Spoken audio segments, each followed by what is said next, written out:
नाले में तब्दील हुई रोटा झील, वार्ड पार्षद ने भूख हड़ताल पर बैठने की दी चेतावनी। मध्य प्रदेश के सिवनी जिले का लखनादौन नगर परिषद पिछले 5 वर्षों से विवादों में घिरा हुआ है, जिस कारण नगर की स्वच्छता ही बीमार होती नजर आ रही है। लखनादौन नगर परिषद जिले में मॉडल के रूप में जाना जाता था। 10 वर्ष पूर्व इस नगर में वर्तमान विधायक दिनेश राय मुनमुन और उनके भाई अध्यक्ष पद पर रहे हैं, जिस कारण नगर को साफ और स्वच्छ बनाने के लिए करोड़ अरबों रुपए खर्च किए गए। इसी क्रम में नगर का हृदय स्थल कहलने वाला रोटा झील को साफ और स्वच्छ सुंदर बनाया गया। इस झील के ऊपर चौपाटी भी तैयार की गई, जिसमें करोड़ों रुपए खर्च किए गए, पर अब ये रोटा झील गंदे नाले में तब्दील हो गई है। लखनादौन नगर परिषद के वार्ड मेंबर ने बताया कि लगातार नगर परिषद अध्यक्ष और सीएमओ को पत्राचार किया जा रहा है कि रोटा झील में गंदगी का अंबार है। नगरवासी और वार्डवासी बदबू और गंदगी से परेशान है। इतना ही नहीं, इस रोटा झील के ऊपर चौपाटी भी बनाई गई है, जिससे नगरवासी बदबू और गंदगी के चलते बीमारी की चपेट में आ रहे हैं। नगर परिषद के पार्षदों ने चेतावनी दी है कि अगर 15 दिवस के अंदर गंदे नाले को पुनः झील में परिवर्तित नहीं किया गया और सफाई नहीं कराई गई तो सभी पार्षद, वार्ड पार्षद और वार्ड वासियों के साथ भूख हड़ताल पर बैठ जाएंगे। भारत सरकार और मध्य प्रदेश सरकार स्वच्छ भारत अभियान के तहत स्वच्छता बनाए रखने का भरपूर प्रयास कर रही है, पर राजनीतिक उथल पुथल और स्थानीय प्रशासन की लापरवाही के चलते सिवनी जिले का मॉडल कहलने वाला लखनादौन नगर परिषद अब खुद ही गंदगी के चपेट में जाकर बीमार हो गया है और यहाँ के नगरवासी बदबू और गंदगी के चलते बीमार हो रहे हैं। अरे साफ सफाई रहती, अब तो जो बिल्कुल नाला यहाँ से हो रहा है कि जे में उतर तक जी नहीं हो रहा वहाँ में। एक तो साफ शुद्ध पानी रहे तो आदमी पी के जाते। अब क्या समस्या है? अब यही तो समस्या है। क्या समस्या है बताओ? साफ शुद्ध करो।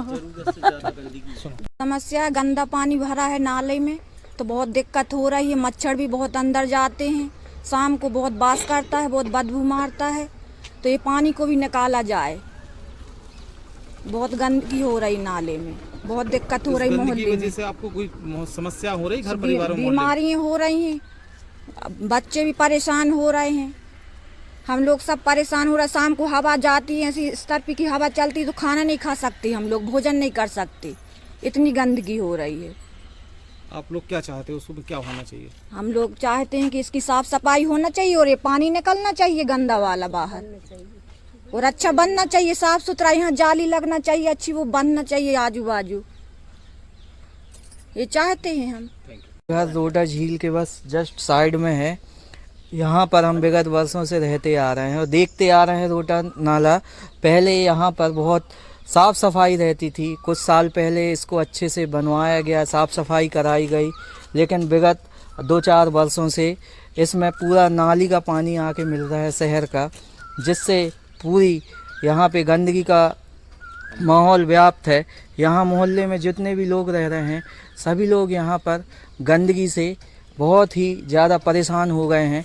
हमें ये देखकर अच्छा नहीं लगता कि हमारे बच्चे यहाँ खेल रहे हैं और बच्चों को आजू बाजू में यहाँ पर बहुत डर बना रहता है कि ये सीधे नाले में जाके गिरते हैं। अभी ये हादसा हो चुका है, लेकिन प्रशासन इससे अवगत नहीं है। यहाँ पर बच्चे खेल रहे हैं, हम ये चाहते हैं कि यहाँ पर रेलिंग बना दी जाए या बाउंड्री बना दी जाए, जिससे बच्चे सुरक्षित हो सके और आगामी समय में हमारे रोटा झील में कोई ऐसी घटना ना हो जिससे हम लोग आगे जाकर कुछ और भी चीज़ों से सामना ना कर सकें। पहले श्री दिनेश राय के कार्यकाल में रोटा झील हुआ करती थी, उन्होंने बहुत कार्य किया, इसमें पिचिंग विचिंग सब करवाई, सब घाट आट सब बनवाए उन्होंने, बहुत साफ़ सफाई रहती थी। लेकिन वर्तमान में इस स्थिति में पहुंच गया है कि नाला बिल्कुल गंदा नाला बन चुका है और बहुत बास मारता है। इधर जो वार्ड वासी हैं वो शिकायत करते रहते हैं, मेरे पास बहुत शिकायतें आई हैं। मैंने मैडम को भी अवगत कराया है, नगर पंचायत सीएमओ को भी अवगत कराया है, लेकिन उसके बाद भी कोई कार्रवाई नहीं हुई। बाढ़ के बाद पिछले साल बाढ़ आई थी, उसके बाद भी इसकी विभीषिका और बढ़ गई है। बच्चे खेलते तो डर लगा रहता है कहीं नाले में ना गिर जाएं। बहुत गंदगी हो रही है, आप खुद देख सकते हैं, आप आए हैं शायद देखें, पूरा भरा हुआ है लबालब, नाले का पानी पूरा आ रहा है इसमें। मैंने बहुत प्रयास किया, मैं बैठ भी चुका हूँ, मैडम को लिख भी दे चुका हूँ, मेरा 18 लेटर है मेरे पास अभी। जब से नई परिषद का गठन हुआ हमारा एक भी काम नहीं हुआ। और वार्ड 8 तो वर्तमान स्थिति में बहुत डगमग स्थिति में, साफ सफाई होती च नहीं। सीएमओ, नगर पंचायत सीएमओ एवं अध्यक्ष मैडम को ये चेतावनी देना चाहता हूँ कि अगर लगभग 15 दिन के भीतर में नदी का रोटा झील का साफ सफाई अभियान चालू नहीं किया गया तो मेरे द्वारा भूख हड़ताल में बैठा जाए और मेरे साथ मेरे वार्ड के लोग, वार्डवासी लोग रहेंगे। रोटा झील पूर्व में तो बहुत सुंदर, जिसमें करोड़ों रुपए खर्च किया गया था और उसका सौंदर्यीकरण किया गया था और बहुत सुंदर बनाया गया था, लेकिन वर्तमान में उसकी स्थिति बहुत, वहाँ गंदगी का अंबार लगा हुआ है और आसपास बहुत गंदगी फैली हुई है। और वहाँ चौपाटी का भी निर्माण किया गया था, लेकिन वहाँ पर आने जाने वाले लोग चौपाटी पर खाना नहीं खा पाते। वहाँ का खाना खाने से वहाँ जो गंदगी है वहाँ से लोगों को स्वास्थ्य पर प्रतिकूल प्रभाव पड़ रहा है और जो गंदगी लगी हुई है उसको लेकर हमने कई बार अध्यक्ष महोदय से भी शिकायत की। वार्ड पार्षद के द्वारा, वार्ड क्रमांक 8 के पार्षद जी के द्वारा भी वहाँ पर कई बार से बोला गया, तो फिर भी अध्यक्ष महोदय के द्वारा कोई ध्यान नहीं दिया गया और वहाँ पर अभी वर्तमान में भी बहुत गंदगी फैली हुई है। अभी तो वर्तमान में आचार संहिता चल रही है। आचार संहिता खत्म होने के बाद हम सभी पार्षद मिलकर फिर से अध्यक्ष महोदय के पास जाएंगे और उनसे विनती करेंगे कि उस ओर उनको ध्यान देना चाहिए और जो गंदगी का अंबार लगा हुआ है उसको स्वच्छ बनाएं, उसकी सफाई करवाएं और यदि फिर भी वो ध्यान नहीं देती हैं तो हम सब पार्षद मिलकर वहाँ आंदोलन करने को तैयार रहेंगे।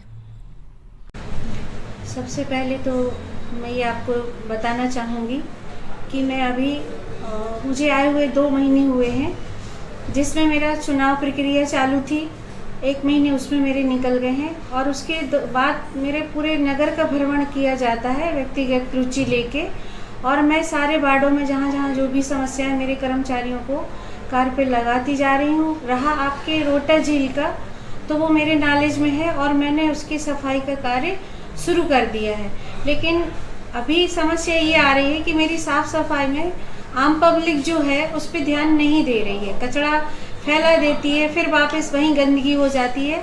तो ये समस्या मेरे सामने बहुत आ रही है और मैं नागरिकों से ये अपील भी करना चाहूँगी कि मेरे लिए सहयोग करें ताकि मैं इस शहर को सुंदर से सुंदर बना सकूँ, और जिसमें मुझे सारे जनप्रतिनिधियों का, अध्यक्ष महोदय का और सारे वरिष्ठ लोगों का मुझे सहयोग प्राप्त हो, तो मैं अपना बेशक पूरा प्रयास करूँगी कि नगर को सुंदर बना सकूँ।